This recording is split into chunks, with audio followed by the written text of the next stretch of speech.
Welcome to Driving the Line, the pursuit of safety, where we talk about the real issues out on the road, focus on safe driving, and learn industry best practices from your hosts Kenny Ray, Mike Bohan, Jim Seibert, and Barry Harrison, and the hopes that by driving the line, we get more drivers home safe and sound. This podcast is made possible by Marsh McLennan Agency. Hello, folks. Welcome to the latest episode of Driving the Line, the podcast that is always in the pursuit of safety. This is Kenny Ray, and I've got it solo today. Mike and Jim and Barry are all off on different assignments, and I'm going to visit with you a little bit today about how to successfully DataQ a crash.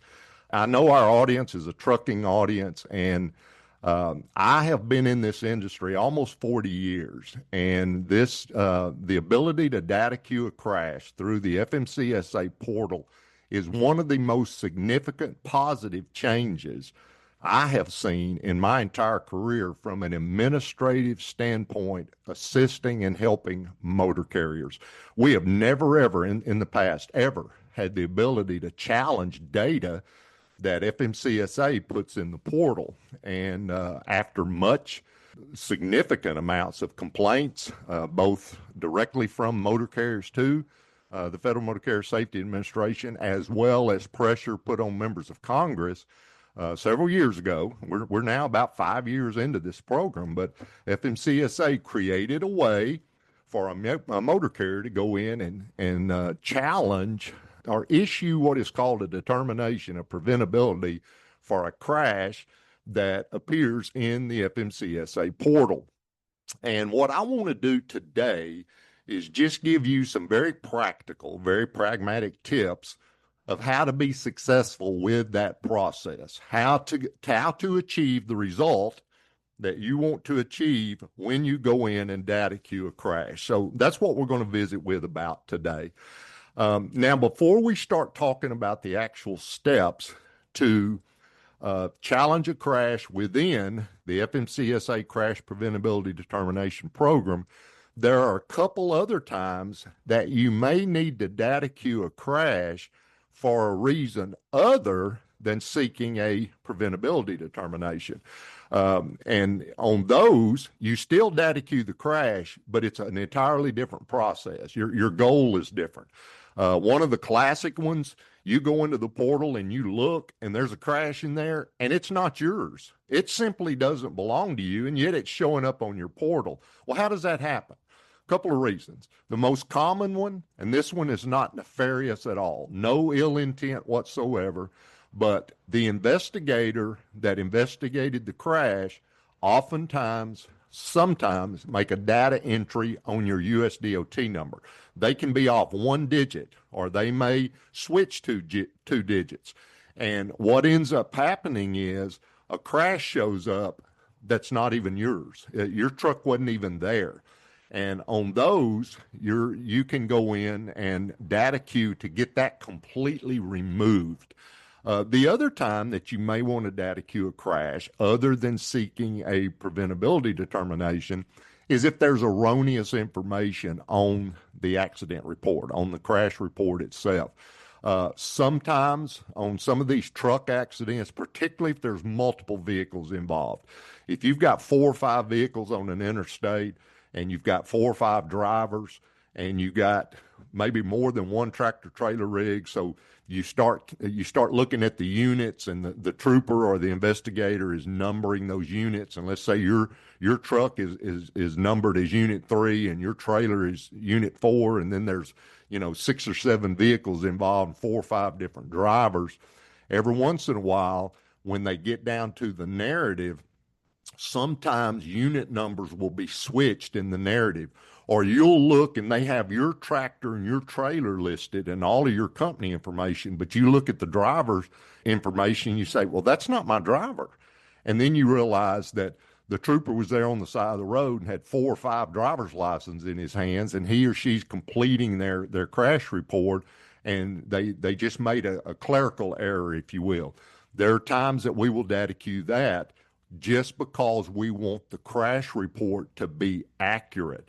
And sometimes, and the reason I'm spending a little bit of time on this, talking about correcting errors before we start talking about crash preventability, is because you don't want to try to challenge a crash through the preventability determination program if the information on the accident report is not correct. So sometimes we have to correct errors on the accident report prior to submitting it for preventability determination. So we want the crash report to be accurate before we try to challenge it through preventability. Because if it's not, and the person that is trying to make the determination on preventability reads the narrative and the unit numbers have been switched, they may not come to the same conclusion we have come to about whether or not that crash was actually non-preventable. So my point is, if there's errors on the crash report itself, we must fix those before we start trying to submit a challenge to get a crash preventability determination. Okay? So what does it matter? Why should we even care if we should go in and challenge one of these crashes? Well, I want to tell you, there's some positive benefits for a motor carrier to receive a non-preventable crash determination from the Federal Motor Carrier Safety Administration. So what are some of those benefits? Well, first of all, and this is a common misconception in our industry, just because you're successful challenging a crash through the crash preventability determination program does not mean that FMCSA is going to remove the crash from your profile. They will not. The crash will still be on your profile. They put it there, and they have been challenged about that, and so far Congress and the courts have backed them on their reasoning, because their reasoning is they are collecting crash data. And so if the crash is legitimately yours, if your truck and trailer and your driver was there and they were involved in an accident, it is going to be on your profile if it meets the definition of a FMCSA reportable accident. It's going to be on your profile. And even having a successful determination through the crash preventability determination program will not get the crash removed off your profile. What it does do for you, and this is a huge benefit to a trucking company, it basically removes any CSA consequences associated with that crash.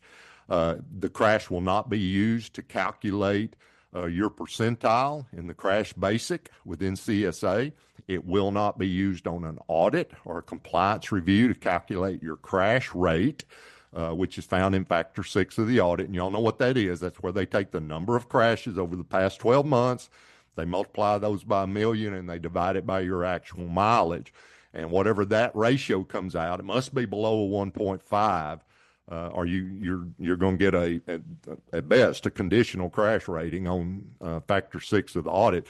But if you're successful in getting a non-preventable determination through this program, that particular crash, or those crashes, if you're successful with multiple challenges, will not be used by an auditor in calculating your crash rate on a compliance review. A benefit for the driver, they also will show that the crash was non-preventable on that driver's PSP, which drivers love that. Now most truck drivers they'll use the term, you'll hear them say, it wasn't my fault, I wasn't at fault. And I even hear motor carrier officials say, we weren't at fault in this crash. Remember, what we're trying to determine is whether or not this crash was preventable, not whether or not you were at fault. And so what the goal is for us to get the Federal Motor Carrier Safety Administration to issue a determination that this crash was non-preventable. And if they do that, again, for the driver, it shows up as non-preventable on his or her PSP report. Another huge benefit for a motor carrier, think about this, let this sink in. I'm not trying to be dramatic, but this is a big deal. This is a public declaration by the United States government, the Federal Motor Carrier Safety Administration, that this crash, from the perspective of the trucking company, was not preventable. Think about that. That is a stamp, if you will, from the U.S. government that says this trucking company, not only were they not at fault, they couldn't do anything to keep this crash from happening.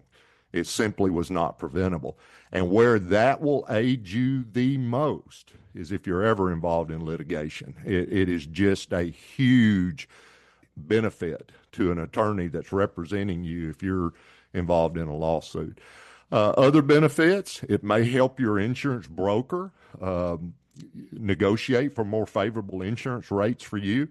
And purely from an operational standpoint, I know that a lot of trucking companies tell me that one benefit for them of getting these crashes ruled as non-preventable, which in turn lowers their CSA score in the crash basic, it helps them in contractual negotiations with their clients. Some of their clients demand that the trucking companies that haul for them be what they call best in class. And one of the best in class criteria, or one of the metrics, if you will, that these customers use is they look at that crash rate or that crash basic in CSA for these trucking companies. So if you have a crash and you get it ruled as non-preventable, it takes away the consequences of those CSA points and helps lower that crash basic, which in turn can help you get better rates when you're negotiating with your clients. So I tell you that, Terry, there's a lot of benefits for you doing this if you're successful at it, okay? All right, now, before we start talking about the actual steps, there are some things that you're going to need to do as a motor carrier, whether that's the safety director that does this, whether it is your risk people that do it for your company. If you're a small trucking company, it may be the owner of the company that does this. But there's some things you need to get together or have access to before you even start the process. The first one is you've got to have your own login credentials to get into the FMCSA portal. And then once you're able to get into the portal, you have to have internal approval from your company for you to be able to access the DataQ part of the portal. I'm absolutely amazed that there are still trucking companies that do not have login credentials to the portal. Ladies and gentlemen that listen to this, if you own a trucking company, you're the safety director of the trucking company, you're the chief operating person at a trucking company, you need to be able to get into that FMCSA portal. That is where all of the data on your company that is maintained by the federal government is housed. And you need to be able to get in there and see what they have. Because if there's errors in there, there are mechanisms in place for you to correct that. You can't even start that process if you cannot get in, first of all, to the portal. Then once you're in, somebody from your company, and it's normally the very first person that receives the login credentials. And I want to spend a couple of minutes on this because we see an issue with this over and over. Somebody will get the login credentials, and whoever the very first person is that does that for the company, FMCSA considers that person the company administrator, okay? Then anybody else that wants credentials or anybody else that wants permission to do certain things within the portal, basically FMCSA sends an email to that person who's been designated as the administrator and says, hey, Kenny Ray is trying to get approval to be the DataQ person for your company. Do you grant that approval? And until that administrator for the company says, yes, Kenny Ray's allowed to do DataQs on my behalf, they will not give me or you, whoever's trying to get that permission, ability to get into the DataQ. Now, where this causes a problem is if you had somebody that originally obtained the FMCSA login credentials and that person is no longer with the company. They left, and their email account is no longer being monitored or answered or whatever. So basically, y'all do have a portal account, but nobody can get in it because the person who could grant permission to let other people in the company get into the portal is no longer there to grant that permission, okay? And so my suggestion for that, the easiest thing to do to fix that is to call the FMCSA portal help desk, and that's an easy number to find on the FMCSA website, but call the help desk and explain what I just said. Say, hey, we're a trucking company. Somebody got our login credentials 3 or 4, 5, 6 years ago, and they're no longer with the company, and we don't know how to get in. Will you help us with that? And they will help you set up a new account, a new administrator. It's not an instantaneous process because they're going to end up sending you a PIN number, and they still do this by U.S. mail. So you're going to get a PIN number that will come several days after you get their help on the help desk. But once you get that PIN number, then you can go in, establish who the administrator is, and then that person can give permission for whoever's going to do the DataQs at your company. So that has to be done before you start anything, or you can't even get into the system. All right, the next thing you need before you start, you're going to have a copy of the police accident report, the crash report. And depending on the state where the crash occurred, you're going to probably need their state code sheet. What I mean by that, these crash reports now contain so much data that what they do is they end up assigning codes to certain things. And if you don't have that code sheet, you'll have no idea what code 19 is or code 28 is. It'll just list on there, factors that were involved in the accident, and it may say 19, 28, and 39. Well, if you don't have the code sheet, you have no idea what those numbers mean. And some of these code sheets are pretty complex. I'm down in the state of Texas. If you print ours, it's front and back of a piece of regular typing paper, and it's full. I mean, there literally are hundreds of codes listed on that thing, and they do that just for the sake of space, because if they had to type out every one of those things, accident reports would be 10, 12, 14, 15 pages long. So for the sake of efficiency, they use codes for various things, and you basically have to have that code sheet to be able to determine what it is they're saying about your crash, okay? So very first of all, get your login credentials to the FMCSA portal, then make sure you have approval through your administrator to be the person that submits the DataQs. Then you've got to have a copy of the crash report, and every state has a procedure for how to obtain that. Most of them you can get them online now. Some of them are free. Some of them there's a small fee for getting them. And you need that code sheet so you can understand what all the codes mean on that crash report.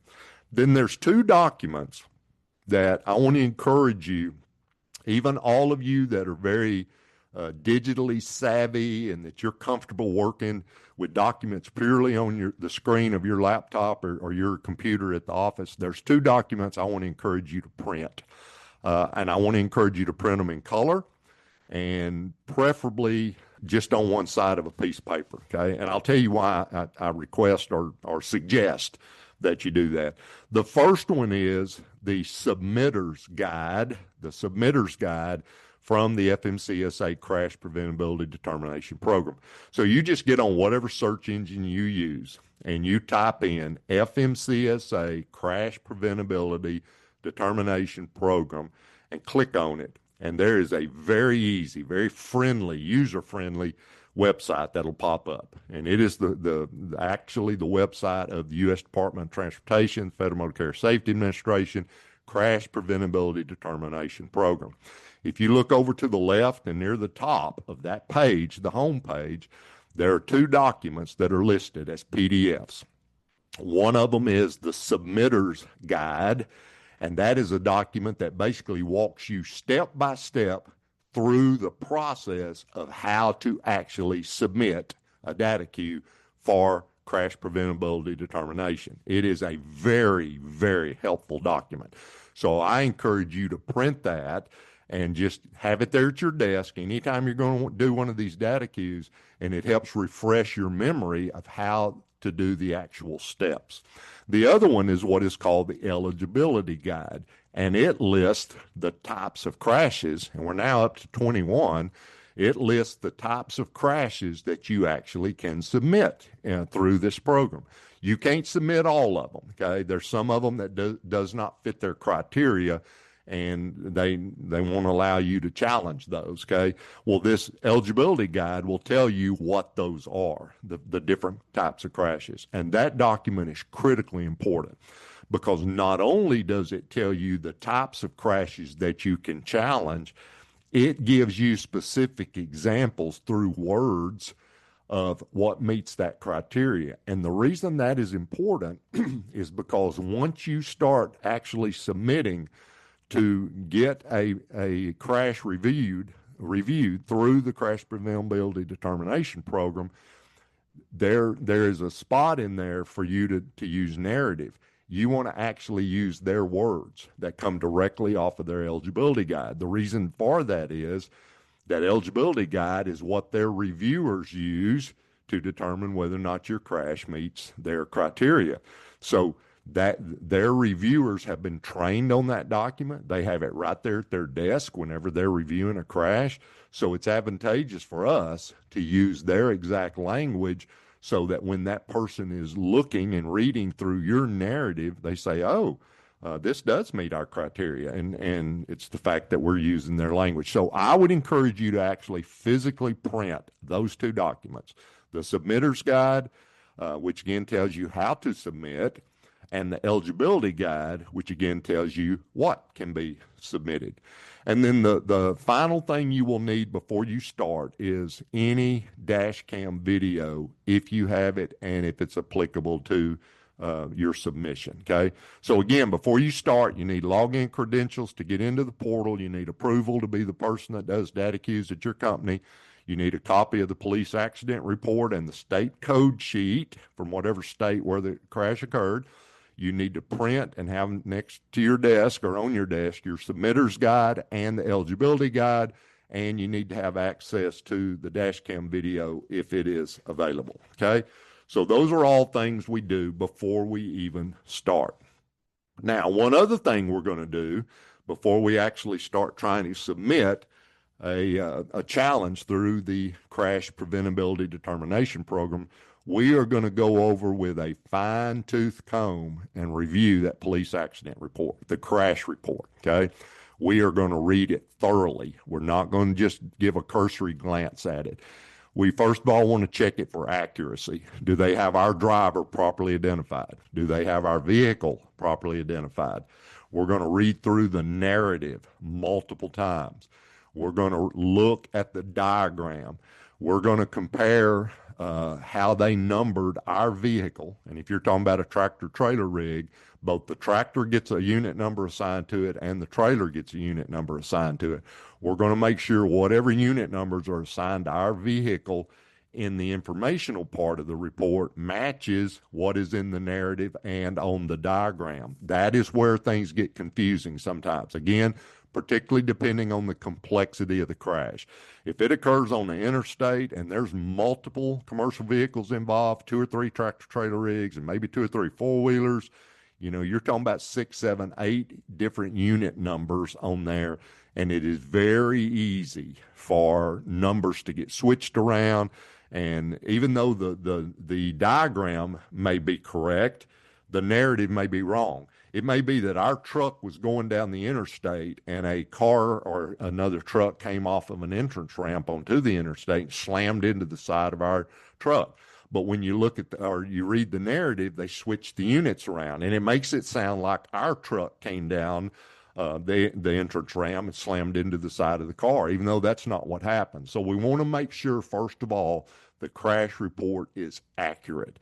And I can't tell you how important this is, and probably even get multiple set of eyes to look at it. You know, if you're the safety director, get somebody on your team. Hey, read this. Does this make sense? Or go, if you're the owner of a trucking company, go to whoever wears the safety hat.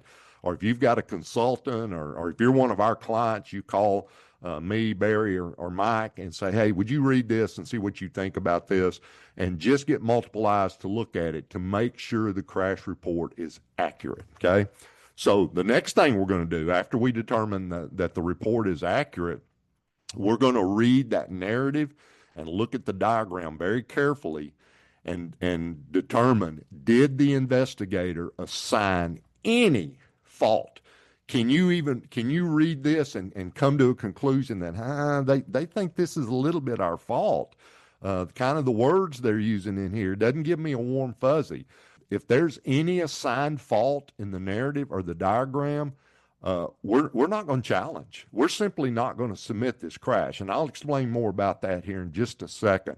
And then the biggie, in fact, most of the time, this is the very first place I go. Somewhere on that accident report, somewhere in all of those codes, there's going to be a box or a series of boxes that are going to be titled contributing factors. Contributing factors. And those are things in the investigator's opinion, okay, that contributed to this crash. And so when I look at those contributing factors, I always look and see, did they assign any contributing factors to my driver? Any at all, okay? If it's blank, they didn't put any factors at all, that's good for us. There are some states that actually have a code that the code means no factors.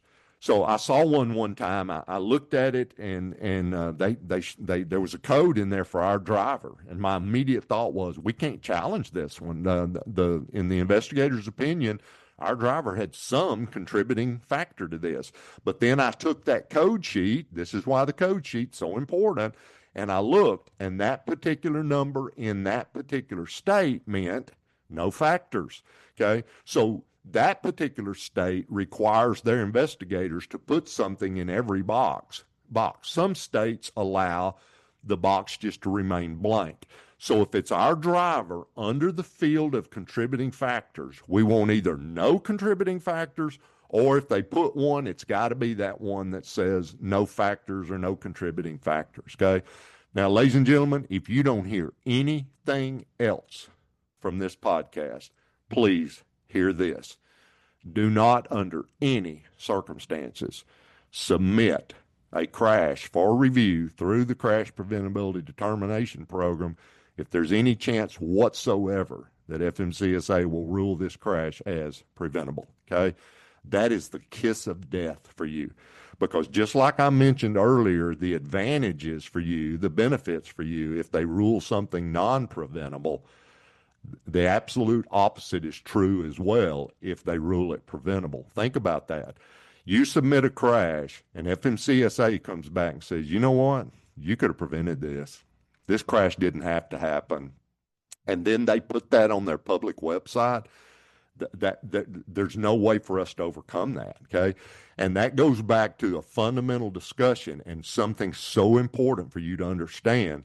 Preventability and fault are not the same thing.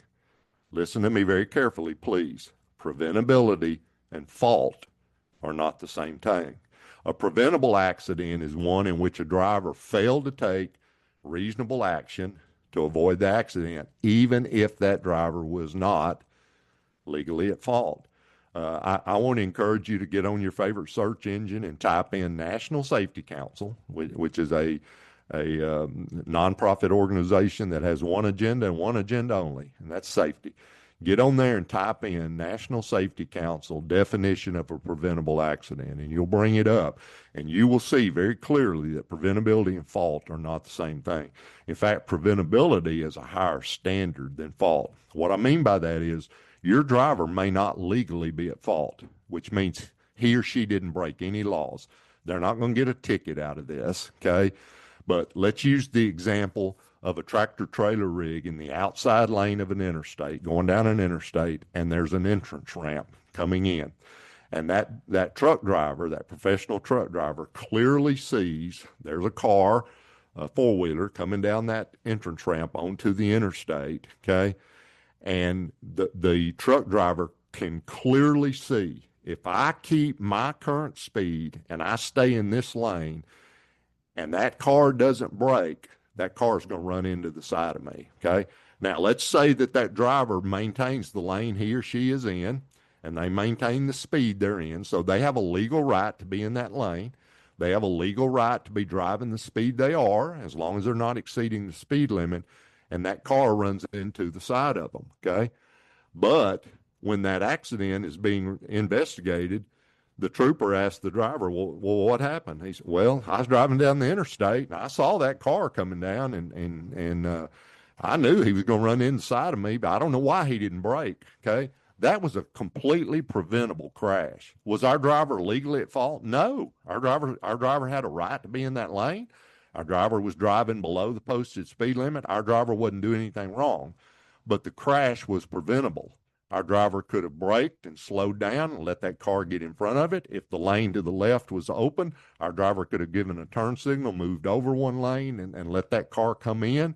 So even though our driver wasn't at fault, the crash was preventable.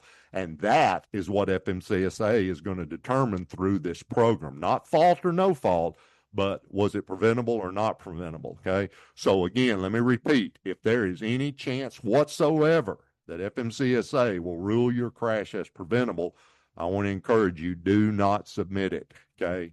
The only ones we want to submit are ones we're absolutely confident that we will win, okay?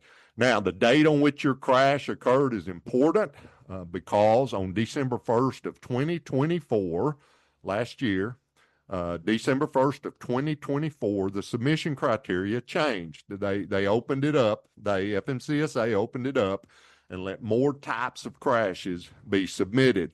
But if your crash occurred prior to December 1st of 2024, it will be evaluated under the old criteria. If it occurred on December 1st, 2024 and moving forward, it will be evaluated on the new criteria that's in effect now. And the new criteria is we basically have 21 different types of crashes. So they're constantly expanding the number of types of crashes they'll look at. But the most significant change was that they now will review any crash if it's supported by video evidence, okay? So if you've got dash cam evidence that supports your contention that this was a non-preventable crash, they will review it whether it fits one of the other criteria or not. So if you've got video, they always will review your crash, okay? So what are the steps? What do you actually do? Well, here they are, and they're really not very complex. You first log into the FMCSA portal, and you go to the part of the portal that allows you to submit DataQs, okay? And then there'll be several tabs or boxes pop up, and one of them will say that you want to submit a crash for review through the Crash Preventability Determination Program, okay? So when you do that, you click into that, that gets you into the part of the DataQ system that allows you to challenge these crashes in terms of their preventability or not preventability, okay? So that's where you want to end up. So once you're to the right place, you will find your crash or crashes, if there's multiple ones, listed in the portal. They'll just have them there. And you click on the one that you're wanting to challenge. And when you click on that one that you're wanting to challenge, it'll open up multiple boxes, and many of them will already be populated. It'll have the date of the crash, where it occurred. It'll already have the information about your vehicle. It'll have the information about your driver. But you want to look at all those fields that they automatically populate and make sure they're correct. And then if there's any missing fields, and for whatever reason, one of the ones that oftentimes does not pre-populate is your USDOT number. So you want to fill that out. Now, all of my friends that know me and my co-host on the podcast know I am not a technology guy. It's mainly a function of my age and my generation. I'm just not a technology guy. But I will tell you this, whoever set this system up, it's fairly intuitive once you get in it, okay? So if you end up in the right place, in the part of the DataQ portal that will allow you to DataQ crashes through the Preventability Determination Program, it's basically just walking down through a series of boxes and making sure all the information is correct. I have done many of these, a bunch of them. And if I can do them, anybody listening to this podcast can do them. I promise you that. So it's fairly intuitive once you get into the system. Now, to me, the most important part of it, bar none, is when you get to the narrative. And basically, FMCSA lets you just free type your reasons why you think this crash ought to be ruled as non-preventable. And I want you to think about this, because in my opinion, this is the most important step, bar none. There's going to be a person that works for FMCSA that is going to review your accident report. They're going to look at your video, if you have video, and then they're going to read this narrative that you're submitting. And what you're wanting them to do is to reach the identical same conclusion that you have reached, and that is that your crash was non-preventable. So I want you to think about taking tiny baby steps, okay? And each of those tiny baby steps is a detail within this narrative. I encourage people to actually number their sentences almost like bullets. And I start at the very, very basic. Like my very first bullet or my very first number one is always this. This crash occurred in Harris County, Texas on this date. Okay. So I'm just laying out where it occurred. This crash involved driver Kenny Ray. This crash involved a truck, tractor, semi-trailer identified by Texas license plate. I am very, very detailed because I want them to read step by step by step so that when they get to the end, they sit and say, this crash was non-preventable. There was nothing that driver could have done to keep this from happening. That's the goal for us, for that person reviewing this to reach that conclusion. So I'm going to walk them very detailed, step by step by step, so that they can not come to any conclusion other than the one that I have already reached. Okay, so that's our goal. Now, once you're through with the narrative, you have to upload a copy of the police accident report. That's normally a PDF, plus any other supporting documentation you have. If it was a fatality, you absolutely must upload drug and alcohol test results.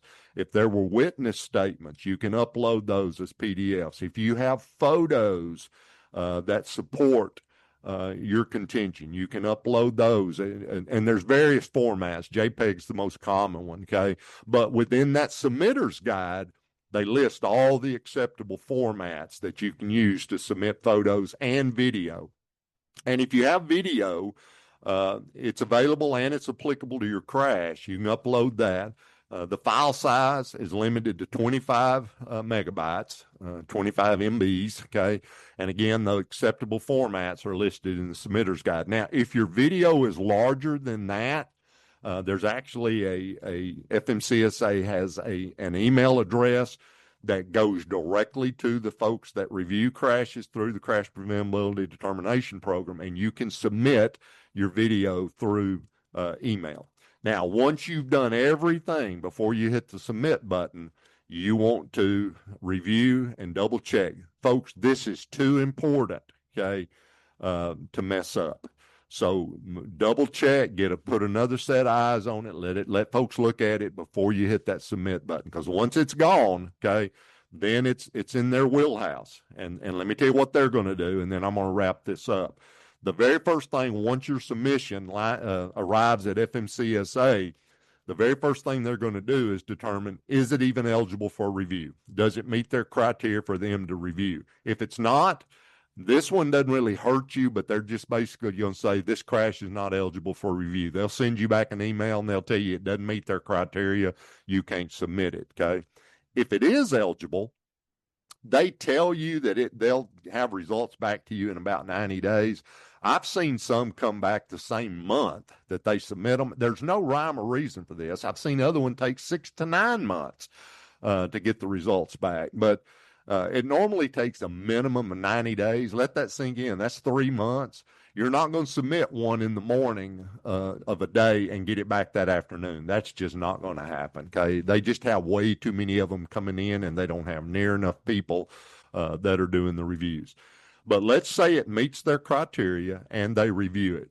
They are going to issue a determination of one of 3 things. They're either going to say this crash, in their opinion, was non-preventable. That's what we want.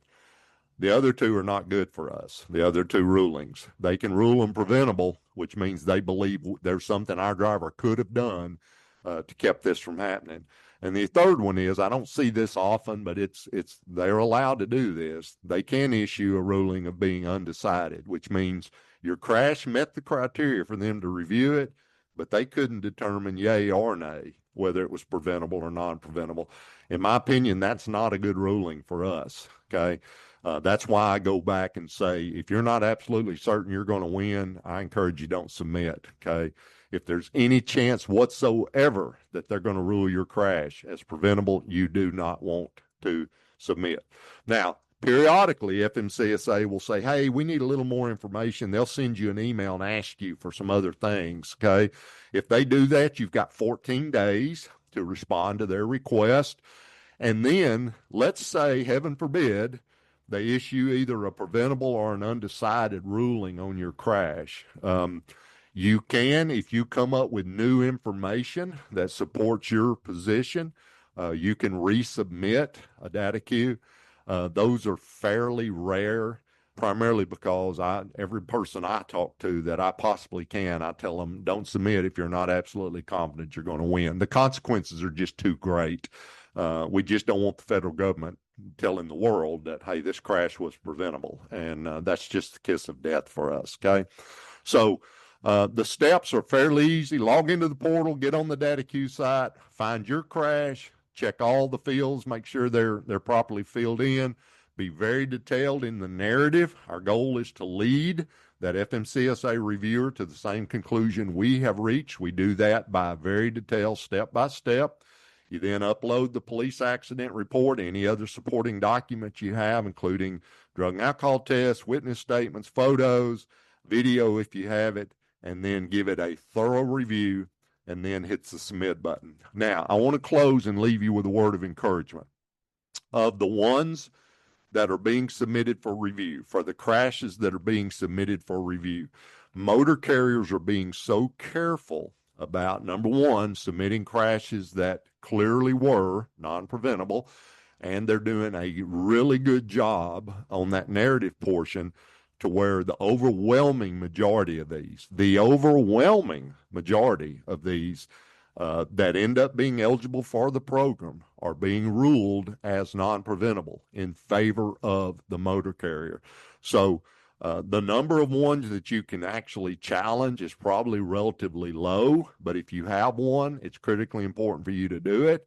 And just know that the majority of them are being reviewed and being found in favor of the motor carrier. So, ladies and gentlemen, that's going to wrap up our discussion today about how to successfully DataQ a crash through the FMCSA Crash Preventability Determination Program. And if you have additional questions about this, particularly if you're one of our clients, you can reach out to me or Mike or Barry. We're the three truck guys out of the four of us that are on the podcast. And if not, reach out to your trusted safety professional, whoever gives you safety advice about truck-related things, and talk to them about whether or not a crash you have is eligible and should be submitted for a non-preventable determination through this program. So this is Kenny Ray. Thank you for your time today. And we will discuss additional things tied to this at some point in the future, particularly those things about clearing up errors on crashes and how to do that. That's a whole different submission process. And I'll make a pledge to you that at some point in the future, we'll do an episode just on that, about how to DataQ things other than through the Crash Preventability Determination Program. So for my co-host, Mike Bohan, Jim Seibert, and Mr. Barry Harrison, this is Kenny Ray saying so long, and y'all be safe out there. And remember, tune in and join us on Driving the Line, the podcast that is always in the pursuit of safety. That's all the time we have for this edition of Driving the Line, the pursuit of safety. We hope you enjoyed our discussion, and thank you for listening. You can rate, review, and subscribe to Driving the Line, the pursuit of safety on Apple Podcasts, Spotify, YouTube Music, or any other app you're using. You can also follow Marsh McLennan Agency on LinkedIn, Facebook, and Instagram. Until the next time, thanks again for listening. Drive safely, everyone.